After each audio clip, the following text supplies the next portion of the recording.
sekarang kita akan mempelajari bagaimana membedakan rumus yang akan kita gunakan untuk uji hipotesis.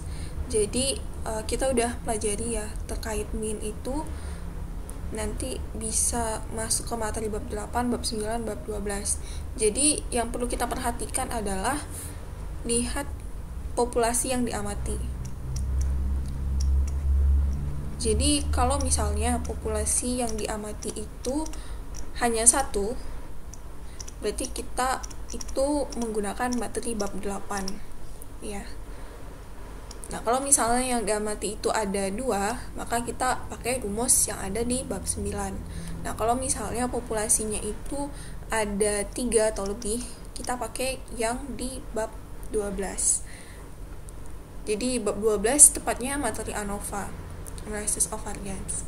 Nah lalu di sini kita lihat apakah standar deviasi populasinya itu diketahui atau tidak. Kalau misalnya standar deviasi populasinya itu diketahui, kita pakai z-test. Kalau misalnya enggak diketahui, kita pakai t-test. Nah sekarang yang perlu diperhatikan lebih lanjut ini yang terkait dua populasi. Apakah di antara kedua populasi tersebut tuh ada hubungannya atau tidak?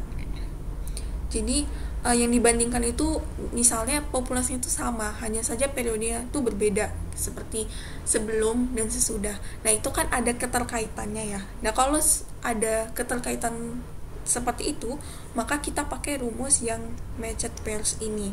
Nah kalau misalnya antar populasi yang kita amati itu tidak ada keterkaitannya, kita pakai rumus yang 3 ini. Nah di sini ada beberapa contoh original claim, dan sekarang kita mau nentuin nih dia ini masuk ke materi bab mana dan perhitungannya itu pakai yang mana gitu. Jadi di contoh pertama ini rata-rata belanja daerah lebih besar dari 100 juta. Nah di sini kan populasi yang diamati itu hanya satu ya, dan disebutkan angkanya itu berapa. Jadi lebih besar dari 100 juta. Jadi ciri-ciri soal bab 8 itu ini tadi sampelnya satu, terus di original claimnya tuh disebutkan angka mean-nya itu berapa gitu, apakah lebih besar dari 100 juta atau sama dengan atau lebih kecil dan sebagainya gitu. Nah nanti tinggal kita lihat aja apakah standar deviasinya itu diketahui atau tidak. Kalau diketahui berarti kita pakai rumus yang ini ya, yang z-test ini. Itu yang satu. Terus contoh yang kedua, rata-rata belanja daerah A lebih besar dari daerah B. Jadi untuk rata-rata belanja daerah A dan B kan populasinya tuh A dan B ya yang diamati. Berarti kan ada 2 sampel. Nah kita pakai rumus di bab 9. Nah apakah dia ada hubungan tertentu? Nah ternyata tidak ada, kita independen. Jadi kita pakai rumus yang ini, yang 3 ini, dan tinggal kita cari yang mana yang sesuai dengan informasi di soal, apakah diketahui standar deviasi populasinya. Dan kalau misalnya tidak diketahui, apakah ada asumsi bahwa standar deviasi populasi 1 dan 2 itu sama atau tidak gitu. Jadi menyesuaikan aja. Nah lalu bagaimana kalau yang diamati itu dua populasi kayak di yang ketiga ini, tapi di ini ada hubungan tertentu. Jadi di sini tuh di 3 original claimnya tuh rata-rata belanja daerah tahun ini dan tahun lalu sama. Nah kalau seperti ini kan ada keterkaitan, kita pakai rumus yang ini, two means match pairs tuh. Lalu yang keempat, rata-rata belanja daerah A, B, C, dan D sama. Jadi kalau ini kesetaraan 3 atau lebih populasi berarti pakai yang bab 12 ANOVA. Dan ANOVA sendiri itu memang khusus H0-nya itu hanya ini, mu1 sama dengan mu2 sama dengan mu3 sama dengan mu seterusnya ya. Jadi nggak ada mu1 lebih besar dari mu2 terus mu2 lebih kecil dari mu3, nggak. Jadi ini tuh emang kesetaraan semuanya ini sama dengan. Dan H1-nya itu kebalikannya, berarti setidaknya salah satunya itu berbeda.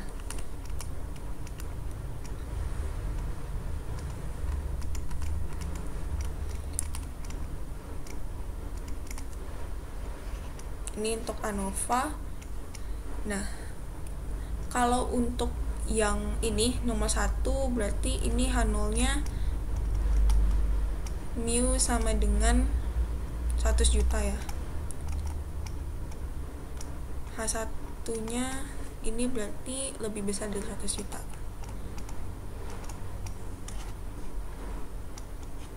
Kalau 2 ini berarti H0-nya mu 1 sama dengan mu 2. H1-nya mu 1 lebih besar dari mu 2. Nah, kalau yang ketiga di sini agak sedikit berbeda karena dia ada keterkaitan tersendiri. Jadi yang kita amati itu adalah perbedaannya. Jadi di sini notasinya itu bukan mu aja, bukan mu 1 atau mu 2, tapi mu d. D itu maksudnya difference. Nah, di sini katanya itu kan rata-rata belanja daerah tahun ini dan tahun lalu sama. Berarti kalau sama itu kalau kita selisihkan itu kan 0 ya hasilnya. Jadi untuk yang contoh ini yang matched pairs, kita menyajikan angka sama seperti yang di bab 8 tapi angkanya itu 0. Jadi mu d sama dengan 0 untuk H0-nya dan H1-nya mu d. Di sini katanya tahun lalu sama, berarti ini kebalikannya, tidak sama dengan 0. Seperti itu. Jadi kalau di soal dikasih tahu H0-nya, nah disuruh nentuin ini tuh kita mengamati beberapa populasi sih gitu. Nah, kita lihat aja. Kalau misalnya langsung menyajikan angka kayak gini, itu berarti hanya mengamati satu populasi. Kalau misalnya yang diamati itu ada banyak nih, berarti kan pakai banyak populasi yang lebih dari 3, itu berarti materi bab 12 ANOVA. Kalau misalnya H0-nya seperti ini, pakai mu d sama dengan 0. Oh, ini maksudnya berarti kita melihat perbedaan min-nya. Jadi ini materi bab 9. Nah, kalau misalnya kita di sini kasih tahu H0-nya mu 1 sama dengan mu 2. Jadi kan kita melihat ini ya, membuktikan terkait mu untuk populasi 1 dan 2, dan ini nggak ada disebut angkanya berapa. Oh, jelas ini berarti materi bab 9. Seperti itu.